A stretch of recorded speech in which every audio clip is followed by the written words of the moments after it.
আমরা যারা আজকাল দেখছি আমাদের মানুষ লোক সংখ্যা কিছুটা কম হচ্ছে দিন দিন। আমরা বিশেষ করে বাসুদেবের মানুষ যারা আছি, আমাদের আশেপাশের গ্রামের মানুষদেরকে আমরা আকৃষ্ট করব, আপ্যায়ন করব, ওনাদের প্রতি আবদার করব, ওনারা যেন আসে। আজকাল আমরা শুনছি আশেপাশে কিছু গ্রামের মানুষ ছোট ছোট মসজিদেও তাদের নামাজ পড়া শুরু করেছে, এত বড় ঈদগাহ মাঠ হয়ে।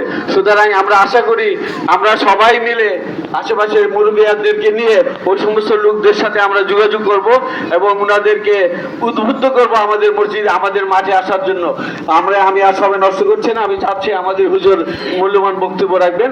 আপনাদেরকে সবাইকে ধন্যবাদ জানাচ্ছি আসার জন্য।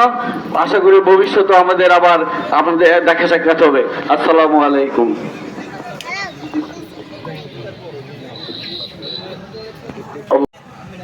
আর জুমার মসজিদ তো জায়গায় জায়গায় ছোটখাটো আছে, তো ওখানে নামাজ আদায় করার জুমার মধ্যে স্বাভাবিকভাবে মানসিক যে একটা ব্যাপার থাকে, খুব একটা পার্থক্য থাকে না।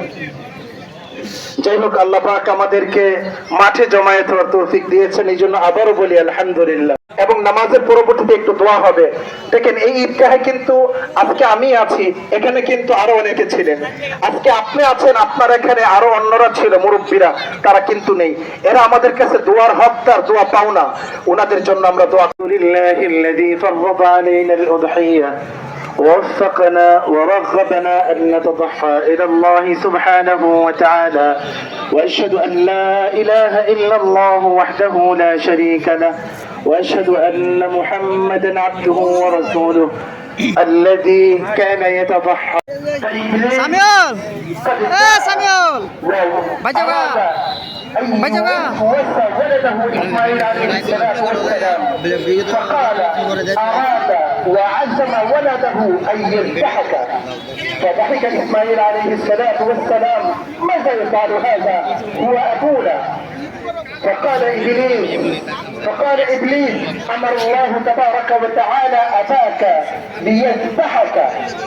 فإسماعيل عليه الصلاة والسلام كان يجيب: أمر الله تبارك وتعالى وأنا أستعد، كما قال تعالى: وناديناه أن يا إبراهيم قد صدقت إنا كذلك نجزي المحسنين. سأل إسماعيل عليه الصلاة والسلام، سأل إبراهيم إسماعيل: أردت لأذبحك بأن افعل ما تؤمر. الله أكبر، افعل ما تؤمر ستجدني إن شاء الله.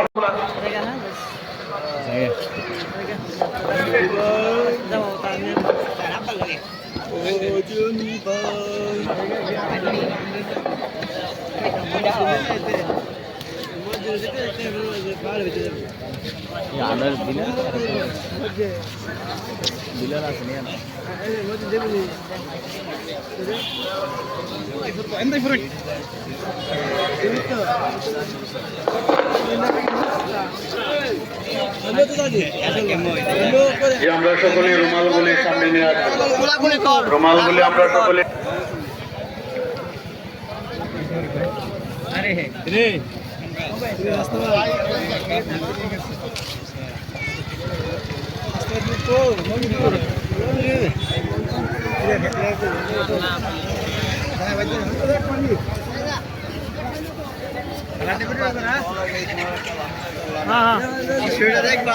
না না সিনেমা কম করে